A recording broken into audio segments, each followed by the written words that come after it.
O nosso planeta é coberto por ecossistemas gigantescos, sabe? São as grandes formações vegetais que, no fundo, sustentam toda a vida. Hoje a gente vai mergulhar não só na beleza e na grandiosidade delas, mas também na escala dos desafios que elas estão enfrentando. Pois é, a gente vê notícia de incêndio florestal que deixa o céu laranja, desmatamento avançando num ritmo que assusta. Então, a pergunta que fica e que vai guiar a nossa análise aqui é essa: o que são exatamente esses sistemas e por que eles estão sofrendo uma pressão tão intensa? Para a gente entender isso tudo, nossa conversa vai ser dividida em 4 partes, tá? Primeiro, a gente decifra os conceitos básicos. Depois, faz uma viagem rápida pelos principais biomas do mundo. Aí, a gente investiga o impacto humano e, por último, descobre o que está sendo feito para proteger o que ainda resta. Certo? Vamos mergulhar nisso. Porque antes de entender a crise, a gente precisa ter clareza sobre quais são os blocos que constroem a vida no nosso planeta. O primeiro conceito é o de biodiversidade. E olha, não é só sobre contar quantas espécies existem, não. É pensar na variedade da vida em todas as suas formas, dos genes minúsculos até ecossistemas inteiros. E tem um padrão muito interessante. A vida fica mais rica, mais variada, conforme a gente vai chegando perto da linha do Equador. E como essa diversidade toda se organiza? Bom, em ecossistemas. Pensa neles como redes supercomplexas, onde os seres vivos, os animais, as plantas, estão interagindo o tempo todo com os elementos não vivos, tipo o solo, a água e o clima. É uma verdadeira dança de interdependência. Agora, quando a gente pega uma região bem grande com vários ecossistemas que são moldados pelo mesmo fator principal, o clima, aí a gente tem um bioma. É o clima que dá as cartas, sabe? É ele que vai dizer se ali vai ter uma floresta tropical cheia de vida ou um deserto superárido. Com esses conceitos em mente, vamos agora fazer uma viagem bem rápida pelo mundo para ver como esses biomas aparecem em paisagens que são, assim, espetaculares e totalmente diferentes umas das outras. E é aqui que os contrastes do nosso planeta ficam muito claros. Pensa na floresta tropical, um lugar onde chove muito, é quente o ano todo e a vegetação é super densa, exuberante. Agora vamos para o extremo oposto, o deserto, onde a vida precisa de umas adaptações incríveis para sobreviver com quase nada de água. E na tundra? Lá o desafio é o frio extremo, com um solo que fica congelado o tempo todo, o tal do permafrost, que só deixa crescer musgo e umas plantinhas rasteiras. E esses são só alguns exemplos, né? O planeta tem mundos inteiros, das florestas de pinheiros gigantes da taiga até as planícies imensas das savanas.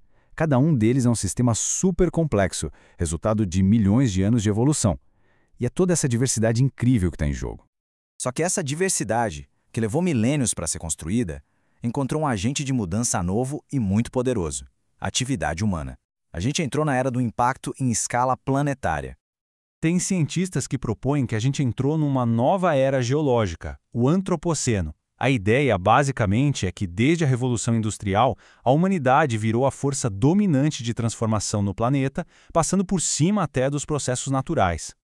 E esse impacto a gente vê de formas bem conhecidas: queimadas que destroem tudo e poluem o ar, o desmatamento que não para abrir espaço para agropecuária e mineração, a contaminação dos rios e do solo e o resultado de tudo isso: a perda cada vez mais rápida de biodiversidade.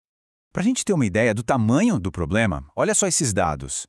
Eles mostram os países que mais perderam floresta tropical primária só em 2019.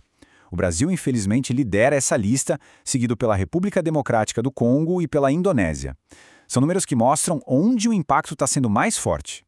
E tem um número que talvez mostre a urgência disso tudo de um jeito bem claro. Em 2019, o mundo perdeu uma área de floresta tropical primária do tamanho de um campo de futebol a cada 6 segundos.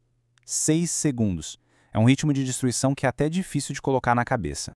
Bom, com um cenário desses, a pergunta que não quer calar é: o que dá para fazer?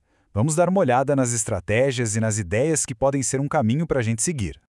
Então, um ponto fundamental é que existem duas abordagens principais, e a diferença entre elas é gigante.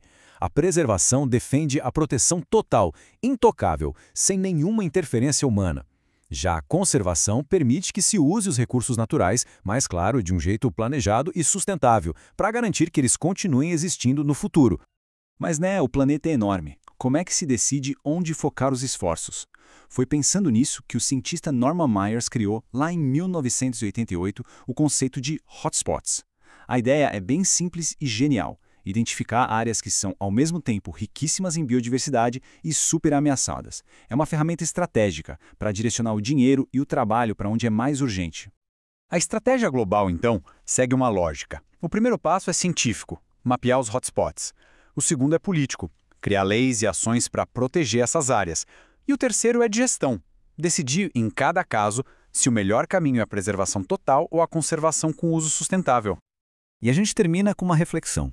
Se estamos mesmo no antropoceno, a era do impacto humano, a pergunta que fica não é mais se a gente tem um papel nisso, mas sim qual vai ser esse papel.